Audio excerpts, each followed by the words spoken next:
Республика продолжает праздновать свой столетний юбилей.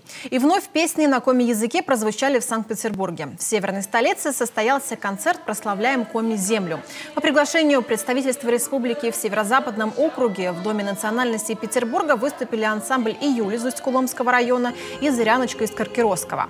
Творческую программу для гостей праздника представили также исполнители местного коми-землячества: ансамбль «Джорич», коми-песня, коллектив балалайчников «Тюря» Дома дружбы Ленинградской области и певица Валентина Лебедева, победитель зрительского голосования фестиваля современной коми-песни «Василей».